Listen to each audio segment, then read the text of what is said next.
మల్లెడిపల్లి గ్రామ పంచాయతీలో ఎర్రబెల్లి గ్రామం అనేది ఎప్పుడు కూడా తెలుగుదేశం పార్టీకి పంచుకోటగానే వస్తుంది.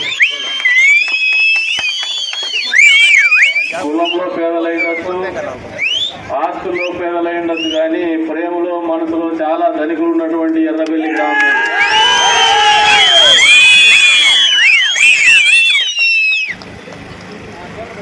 ఇంతమంది కష్టజీవులు ఉన్నటువంటి గ్రామంలో ఒక దేవాలయం నిర్మించుకోవాలంటే ఎంత అద్భుతంగా నిర్మించుకున్నారో, ఆ రోజున మీరు ప్రారంభోత్సవం చేసిన రోజున కూడా ఎంత అద్భుతంగా చేసినారో ఈ రోజు కూడా నా కళ్ళ ముందర బెదురుతానే ఉంది. అది రోజు ఎవరు పెద్ద పెద్ద చౌకార్లు కూడా చేయలేనటువంటి స్థాయిలోనే ఆ రోజు మీరు దేవాలయాన్ని ప్రారంభించడం కూడా జరిగింది.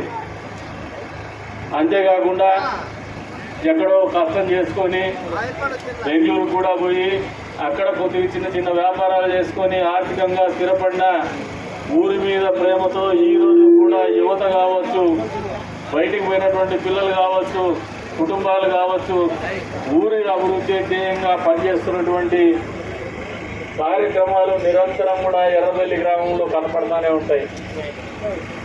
ఈ రోజున రామాలయం గురించి కూడా గతంలో నా వంతుగా నేను సాయం చేయగలిగినాను, సాయం కాదు భాగస్వామ్యం ఇవ్వగలిగినాను. ఈ రోజు కూడా అది అసంపూర్తిగానే ఉంది. ఈ గ్రామంలో ఆ రకమైనటువంటి దేవాలయం అసంపూర్తిగా ఉండడం నాకు కూడా నచ్చలేదు. మా శివరాం కానీ పెద్ద ఆయన కానీ అందరూ చెప్తా వస్తున్నారు. ఈ వేదిక మీద నుంచి మీకు చెప్తాను, ఆ దేవాలయం పూర్తి చేసి మీకు ఇస్తానని చెప్పేసి కూడా ఈ సందర్భంగా అంతేకాకుండా యువకులు వచ్చినారు ఇందాక, మాకు యువతకు ప్రాధాన్యత ఇవ్వాలని చెప్పేసి. మేము కూడా 20 సంవత్సరాలుగా రాజకీయాల్లో ఉన్నాం. మాతో సమకాలికులుగా ఉన్నటువంటి వాళ్ళందరికీ కూడా పాపం మోకాళ్ళ నొప్పులు కూడా స్టార్ట్ అయినాయి. ఖచ్చితంగా యువత రావాల్సినటువంటి అవసరం ఉంది. పిల్లలు రాజకీయాల్లోకి రావాల్సినటువంటి అవసరం ఉంది. మా వంతు బాధ్యతగా ఆ బిడ్డల్ని చేయబట్టుకొని రాజకీయాలు నేర్పించాల్సినటువంటి బాధ్యత కూడా మా మీద ఉందని చెప్పేసి కూడా ఈ సందర్భంగా తెలియజేస్తున్నాను. ప్రజల పట్ల ప్రేమ, ఊరి పట్ల ప్రేమ, ఊరిని అభివృద్ధి చేసుకోవాలా, సమాజంలో ఉన్నటువంటి ప్రజల కష్ట నష్టాల్లో మనం తోడుండాలనే ఆలోచన ఉన్నటువంటి ప్రతి యువకుడికి కూడా ప్రతి యువతకు కూడా తెలుగుదేశం పార్టీ నాయకత్వం ఎప్పుడు కూడా అండగా ఉంటుందని చెప్పి కూడా ఈ సందర్భంగా తెలియజేస్తాను. అడిగినప్పుడు చెప్పిన మీరు కమిటీ ఫామ్ చేసుకొని నాతోనే ఇంటరాక్ట్ కాండి. నాకున్నటువంటి స్వలాపేక్ష ఏమీ ఉండదు దాంట్లో.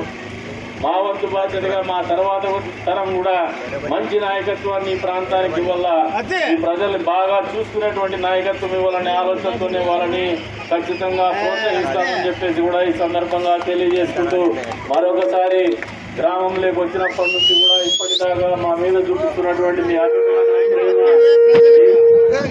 ఎప్పటికీ కూడా అని చెప్పేసి తెలియజేసుకోవడానికి మన ఊరికి, ఈ నియోజకవర్గానికి అత్యంత ప్రాధాన్యమైనటువంటి ఎన్నికలుగా అందరూ భావించమని చెప్పేసి కోరుతూ ఉన్నాను. బయట ఊర్లలో ఎవరన్నా ఉన్నా కూడా బాధ్యతగా రోజున పోలింగ్ రోజున మే 13వ తారీఖున ఖచ్చితంగా మీరు ఈ ఊరికి వచ్చి మీ ఓటు హక్కును వినియోగించుకోండి, తెలుగుదేశం పార్టీని గెలిపించండి, సైకిల్ గుర్తుకు ఓటేయమని చెప్పేసి మిమ్మల్ని అందరినీ కూడా ఈ వేదిక మీద నుంచి అభ్యర్థిస్తున్నాను. వినియోగించుకోవాల్సినటువంటి ఓట్లు 2 ఉంటాయి ప్రతి ఒక్కరికి కూడా.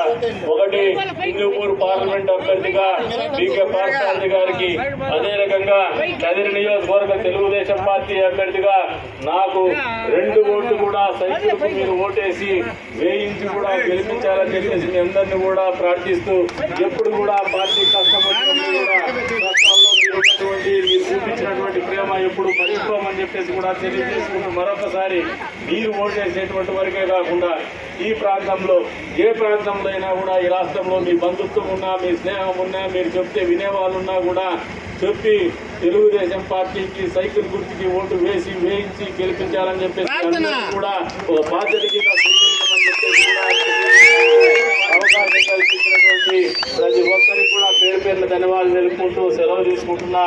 జై హింద్, జై తెలుగుదేశం, జై చంద్రబాబు.